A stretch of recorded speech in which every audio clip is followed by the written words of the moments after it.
वेदांत सार सुबोधिनी टीका के साथ हम चिंतन कर रहे हैं। शांति मंत्र का पाठ करेंगे।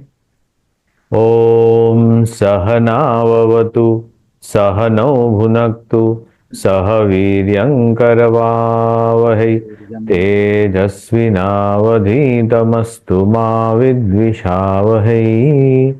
ओम शांति शांति शांति।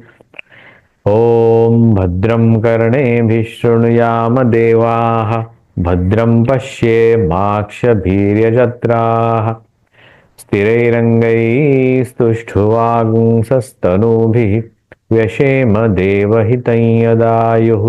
स्वस्ति न इन्द्रो वृद्धश्रवाः स्वस्ति नः पूषा विश्ववेदाः स्वस्ति नस्तार्क्ष्यो अरिष्टनेमिः स्वस्ति नो बृहस्पतिर्दधातु।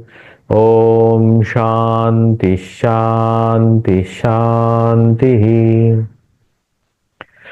ओम सदाशिवसमारम्भां शङ्कराचार्यमध्यमाम् अस्मदाचार्यपर्यन्तां वन्दे गुरुपरम्पराम्।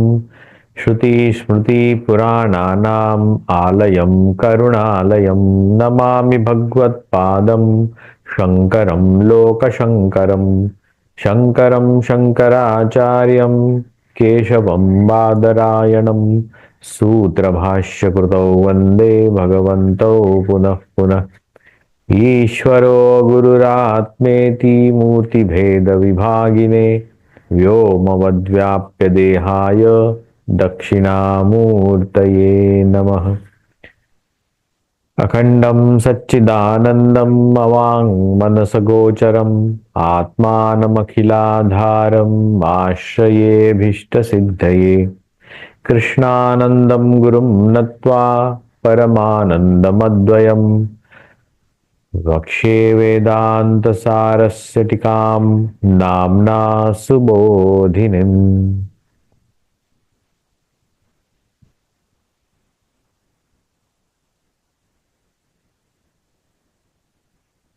अर्थतोऽप्यद्वयानन्दान् अतीतद्वैतभानत गुरुनाराध्य वेदान्तसारं वक्ष्ये यथामति।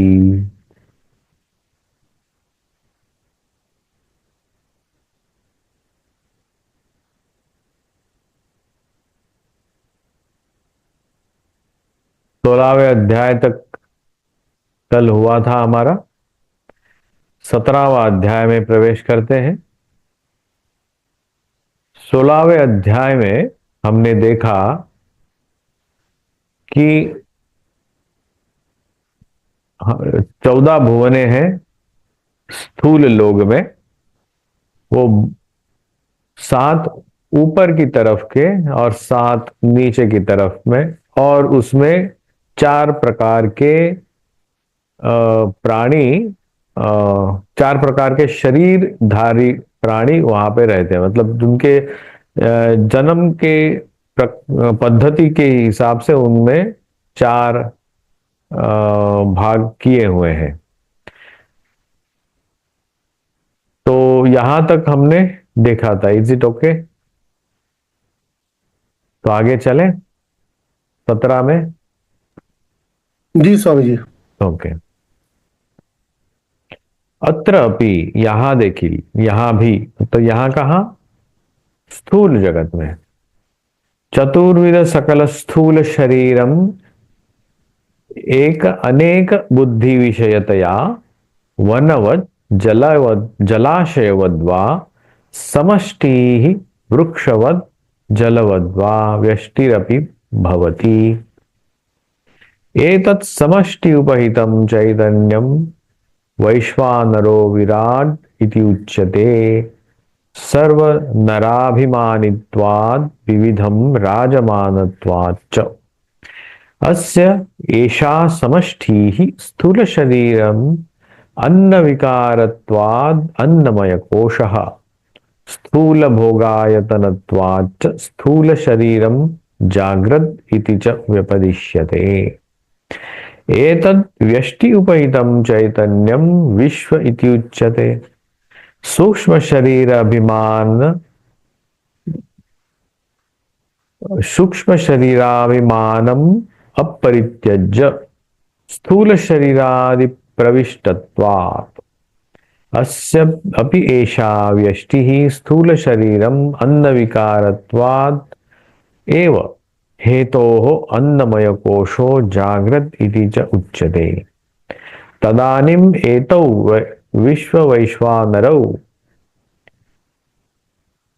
दिग्वातार्कवरुणाश्विभिः क्रमान् नियन्त्रितेन श्रोत्रादि इन्द्रियपञ्चकेन क्रमात् शब्द स्पर्श रूप रस गंध अग्नि इंद्रो उपेन्द्र यम प्रजापतिभिः क्रमान् नियन्त्रितेन वागादि इंद्रिय पंचकेन क्रमाद् वचनाद्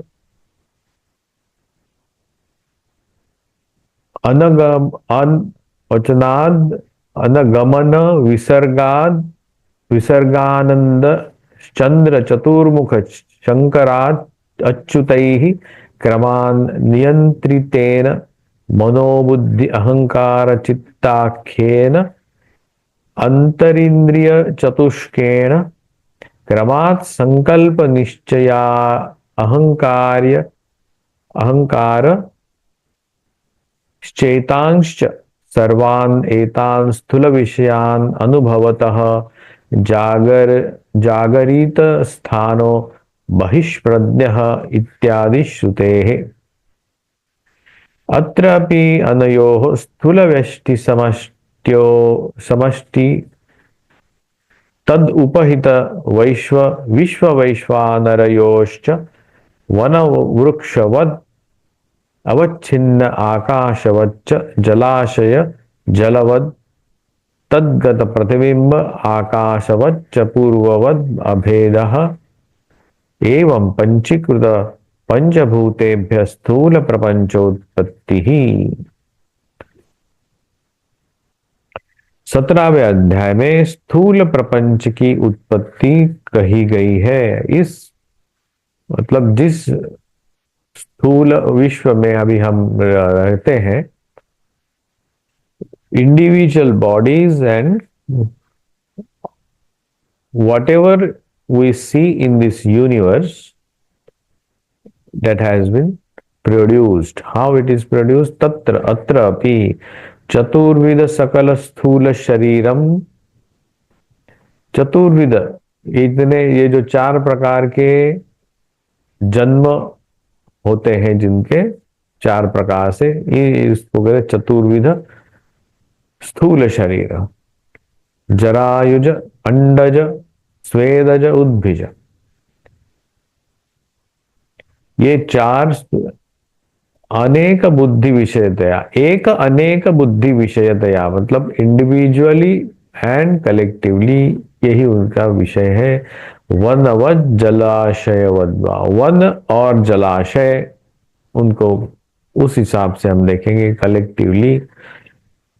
उदाहरण अरण्य और जलाशय। समष्टि वृक्षवद जलवद्वा व्यष्टिरपि भवति, वो है समष्टि और उसकी व्यष्टि भी है।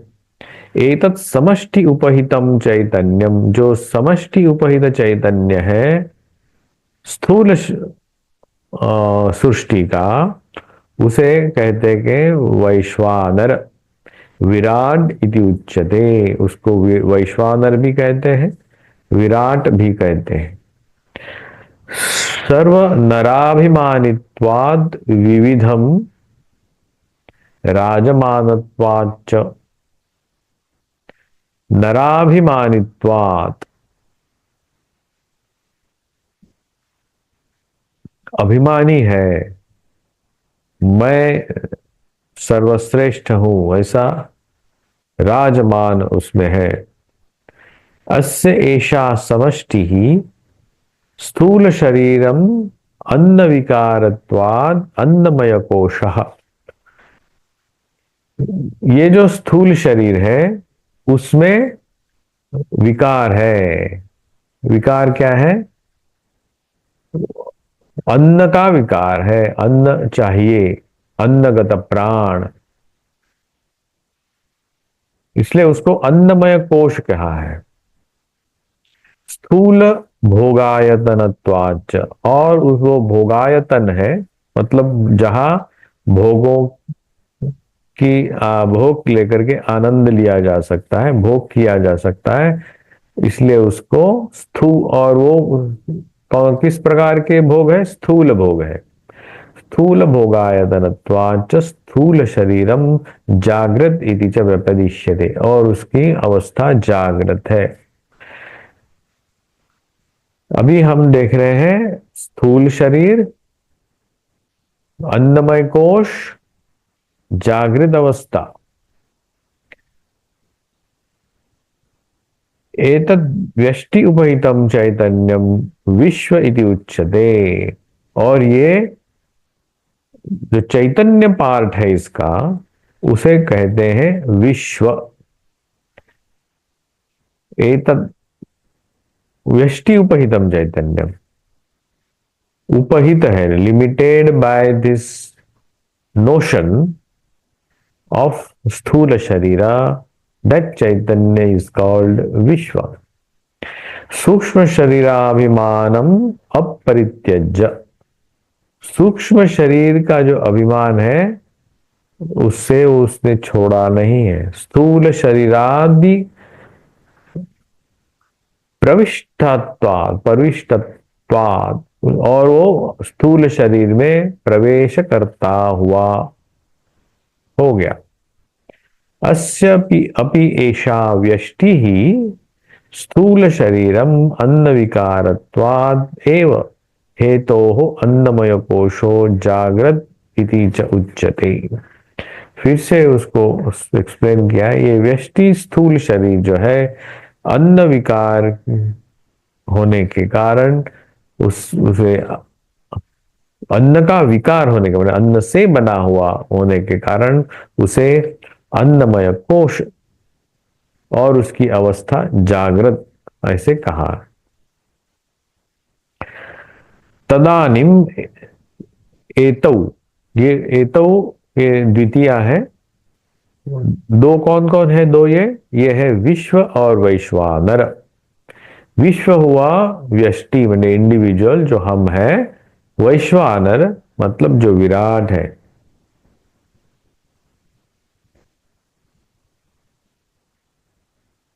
दिग वात अर्क अरुणा अरुण अश्विभिः। दिक मतलब दिशा, 10 दिशा, वात मतलब वायु, अर्क सूर्य, वरुण और अश्विभिः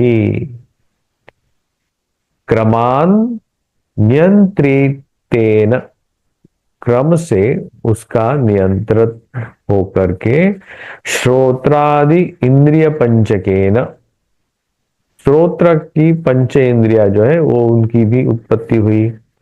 दिक मतलब 10 दिशाएं, श्रोत्र जो है उसकी देवता दिशाएं हैं, वात वायु, श्रोत्र,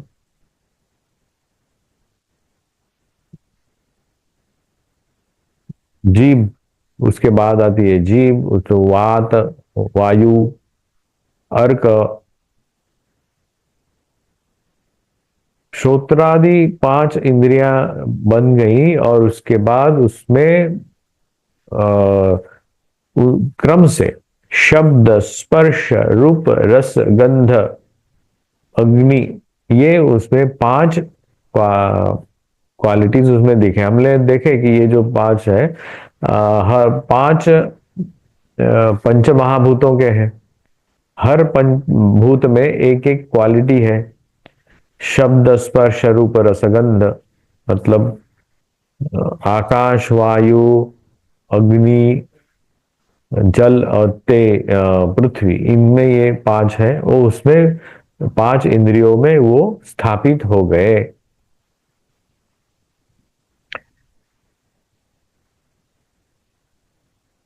अग्नि, इंद्र, उपेंद्र, यम, प्रजापतिभिः क्रमान नियंत्रितेन, और उनका नियंत्रण करने के लिए इनकी भी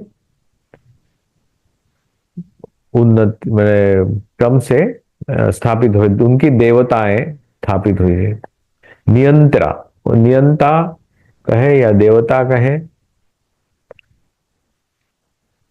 वागादि इंद्रिय पंचके न, वाक मतलब जो हम बोलते हैं वो जो इंद्रिय है, और अलग अलग देखने के इंद्रिय का, सुनने का इंद्रिय, सूंघने का इंद्रिय, टच का इंद्रिय, ये अलग अलग 5 इंद्रिय जो है, क्रमाद वचनाद अनगमन विसर्गाद विसर्ग आनंदांश,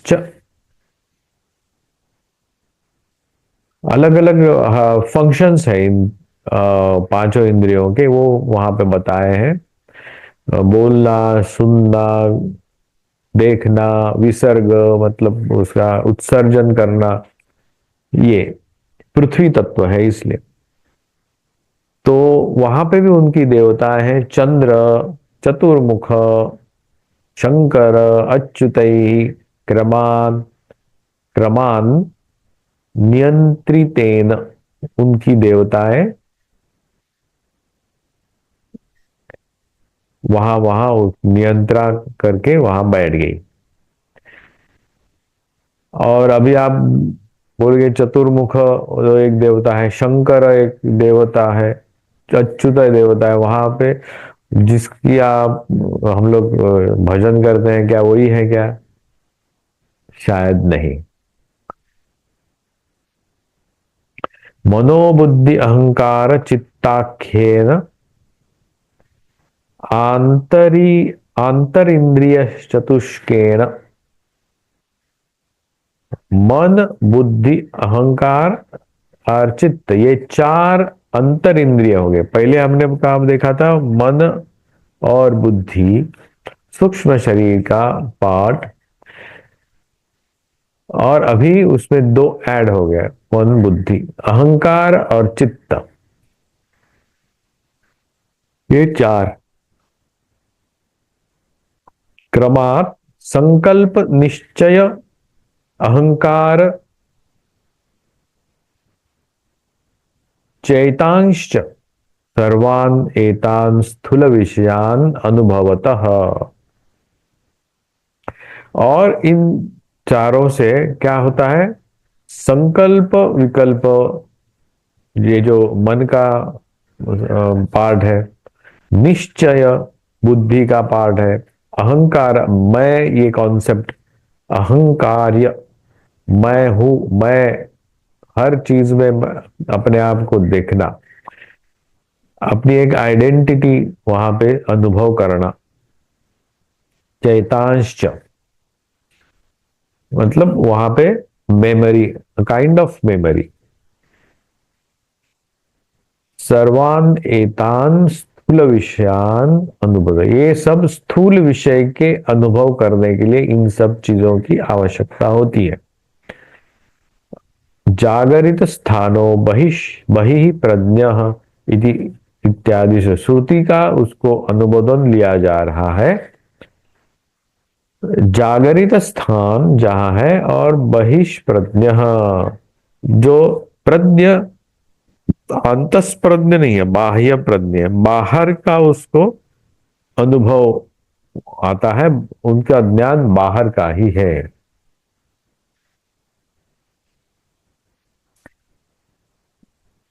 अत्र अपि अनयोहो, अनयोहो मतलब ये 2 यहाँ पे ये भी द्वितीय है। कौन सी? स्थूल व्यष्टि समष्टियो, स्थूल प्रकार जो है उसका जो व्यष्टि और समष्टि मतलब इंडिविजुअल एंड कलेक्टिव, तद उपहित, उनसे इन दोनों से जो चैतन्य उपहित हुआ है, लिमिटेड हुआ है, इनगल्फ हुआ है, उसका नाम क्या है? विश्व वैश्वानरयोश्च। विश्व माने इंडिविजुअल पर्सन, वैश्वानर कलेक्टिव पर्सन, वन वृक्षवत इंडिविजुअली वृक्ष और कलेक्टिवली वन, अवच्छिन्न आकाशवच्च, और उसका जो आकाश है इन दो प्रकार से जो अवच्छिन्न हुआ है, लिमिटेड हुआ है, वैसे उसको जानो। और एक एग्जाम्पल दिया है प्रतिबिंब का, आकाश के प्रतिबिंब का जलाशय में और कूप तड़ाग वापी में जो आकाश का प्रतिबिंब है, उन दोनों से आप इस प्रकार को जानो। पूर्ववद अभेदः, पूर्ववद अभेदा मतलब अभेद जानो, मतलब उस वैसा ही जानो जैसे इस उदाहरण में बताया गया है। एवं पंचीकृत पंचभूतेभ्य, ऐसे ही जो पंचभूत है पंचीकृत हो गए हैं, स्थूल प्रपंच, उनसे ये स्थूल प्रपंच की उत्पत्ति हुई है। इस तरह से तो 17वें अध्याय में हमने देखा स्थूल प्रपंच की उत्पत्ति, जो पंचीकृत हो गए हैं, जिसमें आकाश, वायु, अग्नि, जल और पृथ्वी एक दूसरे से सम्मिश्रण हो गए हैं, और उसने ये पूरी सृष्टि उत्पन्न करी।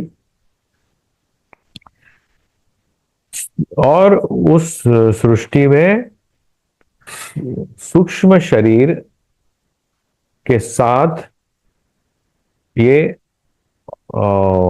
मतलब विश्व, और उनके अलग अलग नाम भी दिए। इंडिविजुअली उसको विश्व कहा, कलेक्टिवली उसको विराट और वैश्वानर कहा, सूक्ष्म शरीर में उसको नाम दिए। हमने यहाँ पे अभी देखा पहले ही कि आनंद, आनंदमय कोश जो सुषुप्ति में मिलता है, उसके बाद सूक्ष्म शरीर, और पहले वाला जो आनंदमय तो कारण शरीर, सूक्ष्म शरीर और अभी स्थूल शरीर।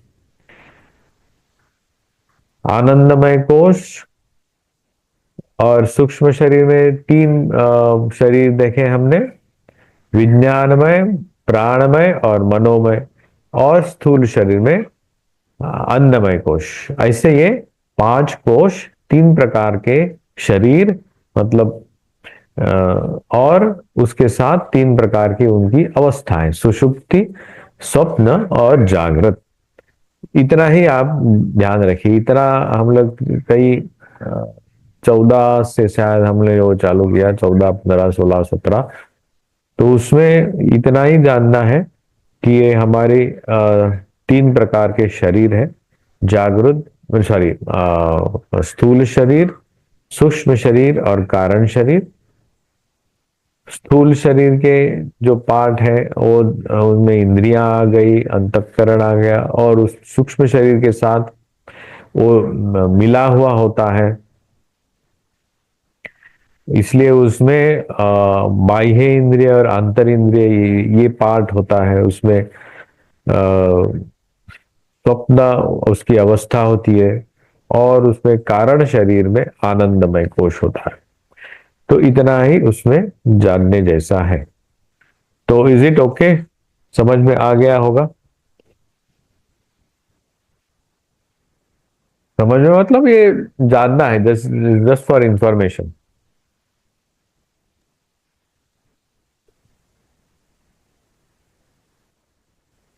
उनकी अलग अलग इंद्रियों की देवताएं हमने देखी।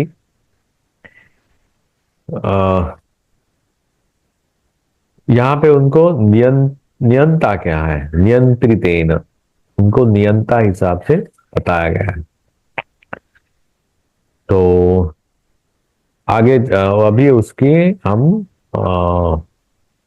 टीका देखेंगे।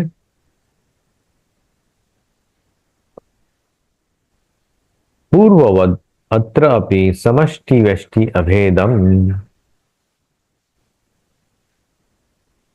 यहां दिखाई दे रहा है।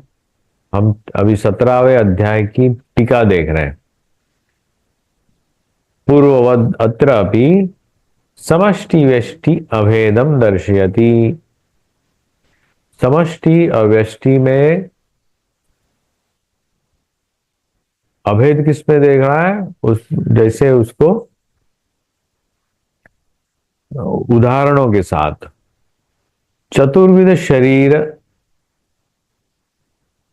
चतुर्विध शरीरम जातम अपि शरीरम इति एक बुद्धि विषयतया वनवत् समष्टित्वम प्रत्येकम तत्शरीर विषयतया अनेक बुद्धि विषयत्वाद व्यष्टित्वम च लभते इति अर्थ। ये चतुर्विध शरीर जो है, जरायुज अंडज स्वेदज उद्भिज, उनकी इन दो उदाहरणों के साथ इंडिविजुअली एंड तद विषयतया अनेक बुद्धि विषय, इतना ही जानना है और कुछ नहीं है। वैसे अधुना भूरादिश्चतुर्भुज वन अंतर्गत चतुर्विध स्थूल शरीर समुपस्थित चैतन्यस्य वैश्वानरस्य पर पर्यायम वैराज्यत्वम दर्शयति तत्समष्टि। समष्टि को क्या करना है? उसे वैश्वानर कहा गया है, विराट कहा। वैराज्यत्वम, वैराज्य, राज्य मतलब एक्सपांड, सबको एक साथ में उसने घेर के रखा है, सब उसमें निहित है, वो है विराट। हमने गीता में भी देखते हैं विराट रूप दिखा दिया, मतलब क्या दिखा दिया? ये ही दिखा दिया। तत्र युक्तिम आह सर्वे इति, ये युक्ति बताते हैं। क्या है युक्ति?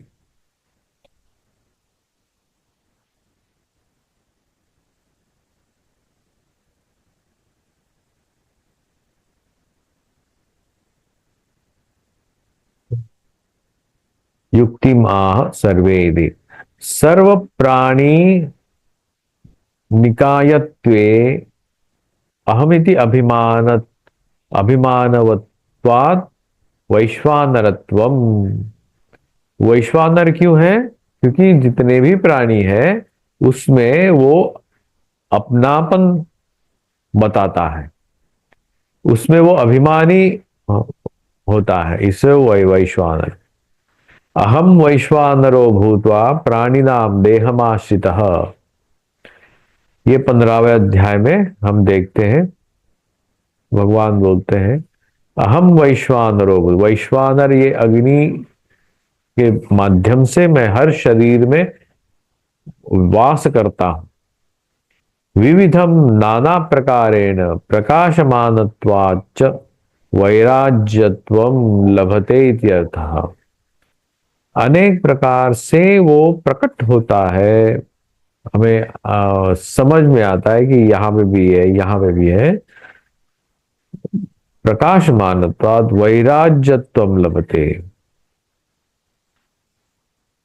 अस्य एष इति, अस्य विराट चैतन्यस्य एषा पूर्वोक्ता या ब्रह्मांडांतर्गत चतुर्विध स्थूल शरीर समष्टि एय स्थूल शरीरम इत्यर्थः। ये स्थूल शरीर क्यों है?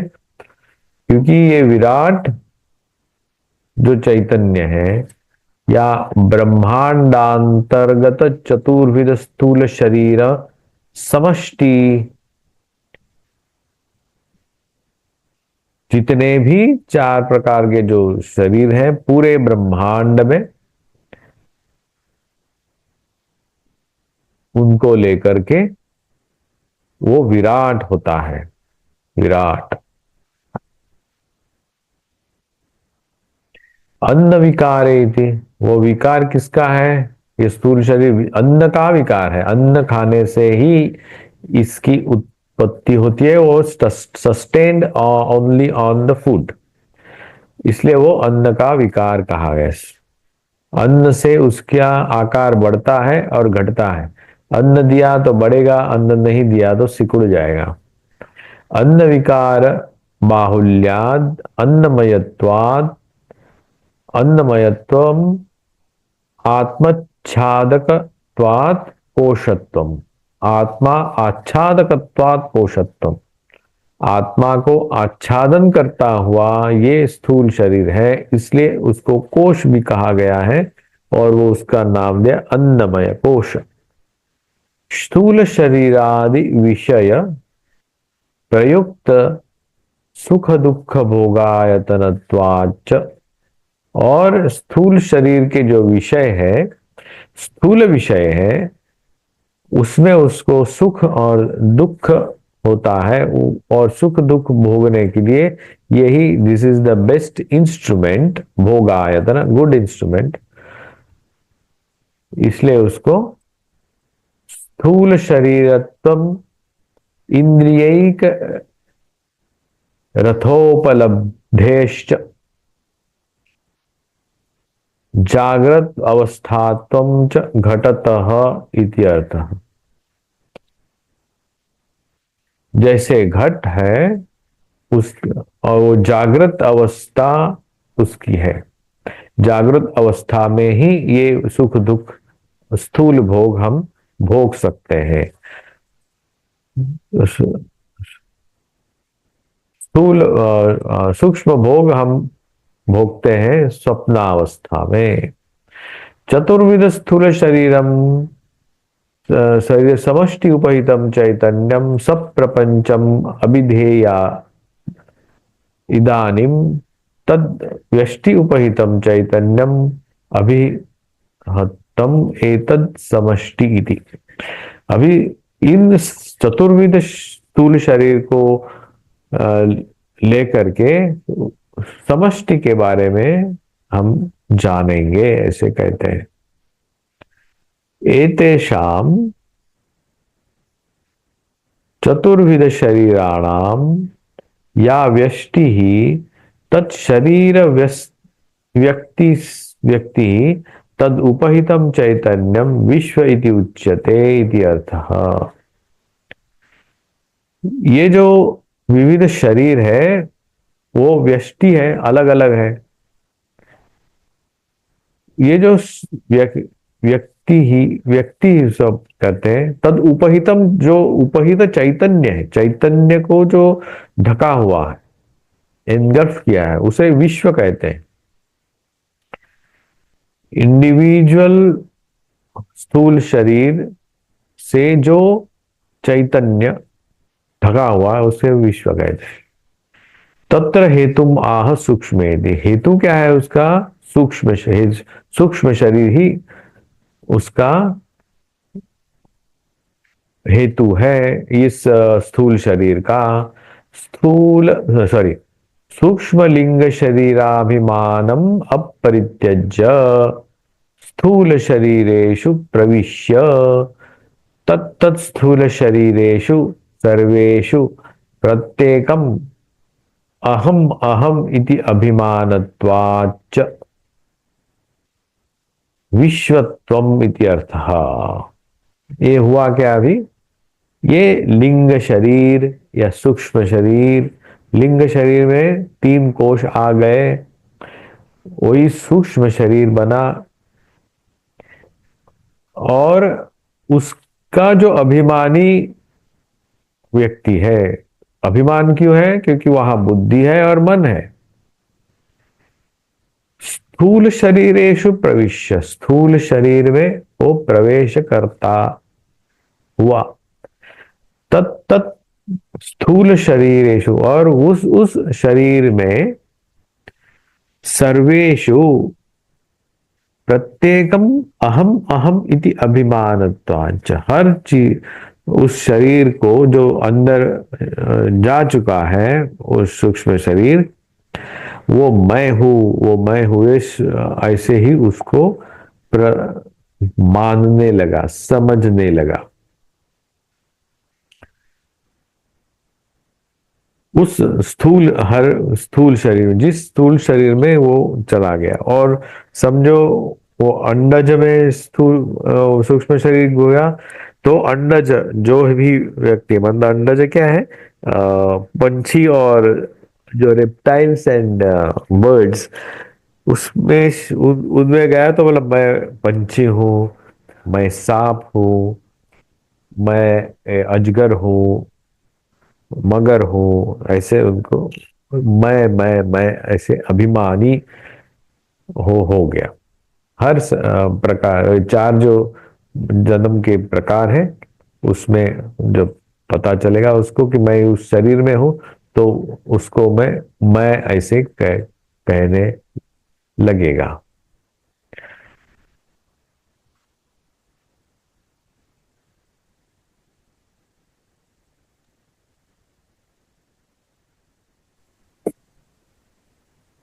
अत्रापि अन्न विकार बाहुल्यात्। अब क्या हुआ? अत्रापि, उसके बाद, अन्न उस स्थूल शरीर में प्रवेश करता हुआ, और उसमें अभिमानित तो आ गया कि मैं हूं, और वो जो शरीर जिस थैली में वो प्रवेश करता हुआ हो गया, वो है अन्नमय कोश। और वो अन्नमय कोश एक विकार है, अन्न का ही विकार है। अन्न विकार बाहुल्य, बाहुल्य है वहां पे। अन्नमयत्वम, वो पूरा ही अन्न से ही भरा पड़ा है। तैत्तिरीय में है, अन्नम ब्रह्मेति व्यजानात्।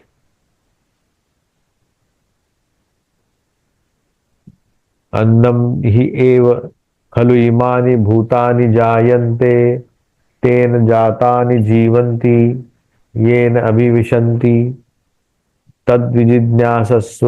ये सब बहुत कुछ है, ये बाद में देखेंगे हम जब वहां पे होगा होगा। तो अन्नमयत्वम, चैतन्यात्, चैतन्य चैतन्याच्छादक,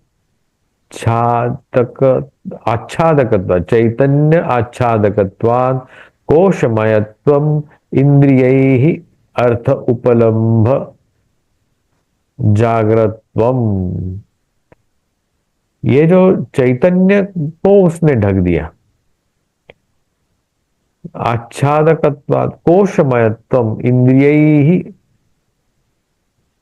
अर्थोपलम्भ जागृतत्वम, इंद्रियों के अर्थों को वो भोगने लगा, उनके वो समझने लगा। अर्थ उपलम्भ जागृत, और उसको जागृत ये अवस्था प्राप्त हुई, जागृतत्वम उसका एक अवस्था। चक्रमेण दर्शयति अन्न विकारेति। उस तरह से वो जीव, और जीव उसको मैं ये बोल रहा हूं, ये स्थूल शरीर हुआ। अधुना, अभी क्या हुआ? अभी जागृत अवस्थायाम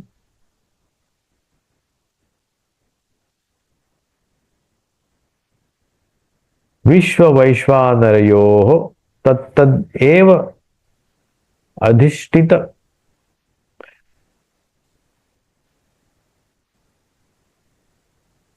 इस जागृत अवस्था में विश्व और जी। वैश्वानरयोः तत्तद देवता अधिष्ठित, विश्व मतलब इंडिविजुअल पर अन्नमय कोश, और कलेक्टिव अन्नमय कोश जो भी है, उनकी देवताओं के बारे में अभी स्पष्टीकरण देते हैं। श्रोत्राभिश्च चतुर्दश भी करणैः।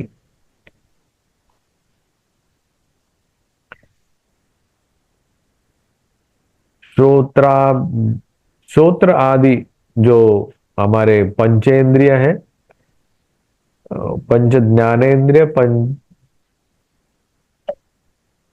और उस मन, चतुर्दश भी करणैः शब्दादि विषय ग्रहण प्रकारम दर्शयति। उनके जो अलग अलग विषय है उन इंद्रियों के, उसके बारे में अभी कह रहे हैं। तदानिम एतावदिति, ये भी देखा हमने। अस्मिन् अर्थे श्रुतिम संवादयति जागरितेति। श्रुति का अनुमोदन भी दिया हमने। यह है जागरित स्थानो बहिष्प्रज्ञ इत्यादि श्रुते है। बाह्य चीजों का ही उसको ज्ञान होता है और उस जागृत स्थान में ही होता है, जागृत अवस्था में। अनयोः वैश्वानरयोः, विश्व वैश्वानरयोः वन वृक्षवत् अवच्छिन्न आकाश दृष्टान्तेन जलाशय जलगत प्रतिबिंब आकाश दृष्टान्तेन च पूर्ववद अभेदम साधयति तत्र अपि अनयोः इति। हमें ये विश्व और वैश्वानर, individual bodies and collective bodies of this universe, इन दो उदाहरणों के साथ हमें समझना है। एक है वन, अरण्य, और उसमें रहने वाली, आने वाली इंडिविजुअल फॉर ट्रीज, अलग अलग वृक्ष, और एक साथ देखने के साथ उसको जैसे हम वन या अरण्य कहते हैं। और जो आकाश है, उस जो उसका प्रतिबिंब, छोटे छोटे कूप, तड़ाग, वापी में जो गिरते हैं, और सबको एक साथ देखने से जैसे जलाशय कहते हैं, उस हिसाब से उनको भी देखना, समझना है विश्व और वैश्वानर को। स्थूल प्रपंच उत्पत्तिम उपसंहरति एवं पंचीकृतेति। ऐसे ये पंचीकृत जो पंच महाभूत है, उनसे ये स्थूल प्रपंच की उत्पत्ति हो हमने देखी। यह है 17वें अध्याय का विषय, जहां हम स्थूल प्रपंच देखते हैं। ये स्थूल प्रपंच होने के लिए हमें आरंभ किया था सुषुप्ति के साथ। अज्ञान उपहित चैतन्य, पूर्णता से अज्ञान है, आनंदमय कोश, सुषुप्ति अवस्था।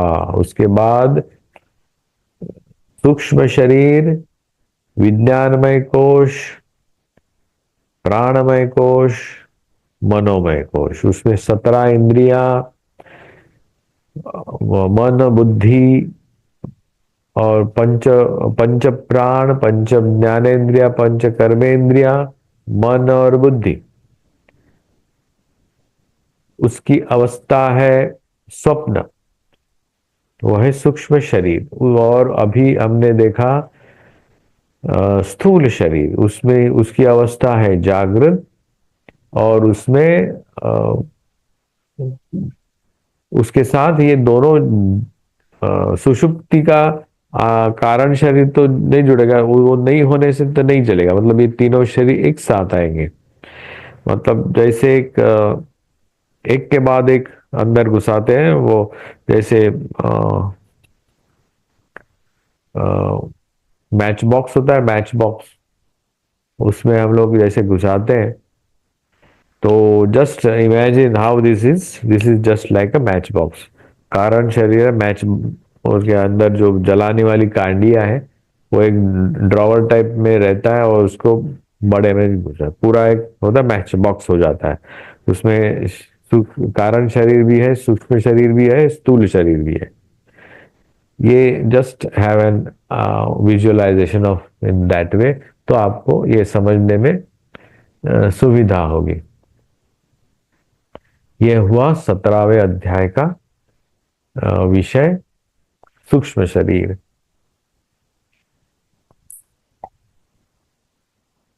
इंडिविजुअल सूक्ष्म शरीर, और जो सो विश्व कहते हैं, और कलेक्टिव सूक्ष्म शरीर जिसको विराट या वैश्वानर कहते हैं। तो लगता है समझ में आया होगा। इज ओके, यहीं रुकते हैं फिर।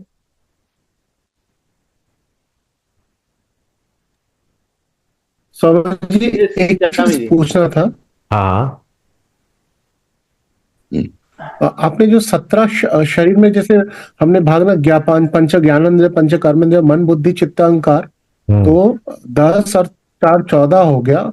और 3 कौन सा था स्वामी जी? नहीं नहीं, ये पंच ज्ञानेन्द्रिय, पंच कर्मेंद्रिय और पंच प्राण, कितने 5 से 15 हो गया। वायु। हाँ। और मन पंच और प्राण, हाँ बुद्धि, हाँ हाँ। मन बुद्धि। 16 और 17, मन- 17 हो हाँ गया। हाँ हाँ, ठीक ठीक ठीक ठीक। हाँ पंच प्राण। हाँ। और पंच प्राण में और 5 उन्होंने जोड़ दिए हैं, जैसे नाग है, कुर्म है, धनंजय है, और कुछ कुछ अलग अलग। तो अलग अलग फंक्शंस होते हैं हमारे। आंख बंद होकर लिखते हैं, बाद में सींक आती है, बहुत कुछ छोटे छोटे कार्य होते हैं हमारे इंद्रियों से। वायु के कार्य है ये सब। वो उनको और 5 से जोड़ दिया है, लेकिन उसमें इन 5 में ही उनका अंतर्भाव होता है, ऐसे भी उन्होंने कहा आखिर में। उसको अलग से गिनने की जरूरत नहीं, उनका अलग उसका कुछ अस्तित्व नहीं है। और कुछ नहीं, ठीक है। तो हम शांति पाठ करेंगे। शांति पाठ के साथ आज की सांगता करेंगे।